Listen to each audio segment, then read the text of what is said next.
প্রায় ৩০০ বছর হতে চলল তালিবানরা আফগানিস্তান দখল করেছে। কিন্তু আপনারা কি জানেন নতুন আফগান সরকার তালিবানরা কিভাবে টাকা উপার্জন করে? 2019-20 সালের রিপোর্ট অনুযায়ী তালিবানদের বছরের রাজস্ব $1.6 বিলিয়ন থেকেও বেশি। এখন তো আফগান সরকারটাই তো তালিবানদের। তাদের প্রধান 4টি উৎস রয়েছে। প্রথম এবং সবথেকে বড় উৎস হলো নেশা দ্রব্য লেনদেনের ব্যবসা। হিসাবেতে দেখা যায় গোটা বিশ্বের 40% আফিম এবং হিরোইন সরবরাহ আফগানিস্তান করে থাকে। তালিবানরা দাবি করে তারা কোনোভাবেই আফিম উৎপাদন করে না আফগানিস্তান থেকে। কিন্তু ইউনাইটেড নেশনের নতুন রিপোর্টে জানা যায় 37% ফসল বৃদ্ধি পেয়েছে আফিম গাছের। সরকার সরাসরি 10% ট্যাক্স চাপিয়েছে আফিম উৎপাদনকারীদের ওপর, যেখানে সরকারের কাছে সরাসরি টাকা আসে। অনুমান করা যায় 100 থেকে 400 মিলিয়ন ডলারের মধ্যে গোটা বছরে উপার্জন হয় এই খাত থেকে সরকারের। দ্বিতীয় বড় উৎস হলো আফগানিস্তানের খনিজ শিল্প থেকে। এখানে লোহা এবং মার্বেল ছাড়াও সোনার খনি রয়েছে।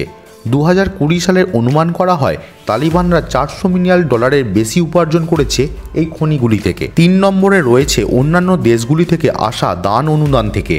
এই দেশের রিপোর্ট থেকে জানা যাচ্ছে রাশিয়া, ইরান এবং পাকিস্তান থেকে আর্থিক সাহায্য তালিবান পেয়ে থাকে। 4 নম্বর উৎসতে রয়েছে ট্যাক্স, যা অন্যান্য দেশেও হয়ে থাকে। ঠিক সেইভাবে তালিবান সমস্ত বাণিজ্যিক পথের নিয়ন্ত্রণ করে আফগানিস্তানে। বর্ডার পারাপারে ট্যাক্স বসায়। এছাড়াও স্কুল, ক্লিনিক এবং রাস্তায় এগুলি থেকে ট্যাক্স পায়।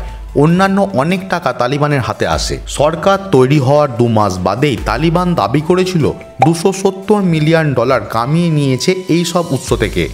এই সব উৎস থাকা সত্ত্বেও আজকের দিনে তালিবানদের অর্থনৈতিক সংকট দেখা যাচ্ছে, কারণ এই সব উৎস থেকে বেশি টাকা আসছে না। আফগানিস্তানে আগের সরকারের প্রায় $9.5 বিলিয়ন সম্পত্তি ইউএস গভর্নমেন্টের কাছে আছে, যা ইউএস গভর্নমেন্ট ফ্রিজ করে রেখেছে, যে কারণে তালিবানরা তা ব্যবহার করতে পারছে না। এই অর্থনৈতিক সংকটে তালিবানরা ইউএস গভর্নমেন্টের কাছে অনুরোধ করে এই গচ্ছিত সম্পদ ব্যবহার করতে দেওয়ার জন্য, কিন্তু ইউএস গভর্নমেন্ট না বলে দেয়।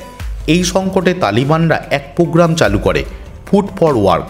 সরকারের কাছে পয়সা নেই দেওয়ার মতন, তাই সরকারের হয়ে যে কাজ করবে তাকে কাজের বিনিময়ে খাবার দেওয়া হবে।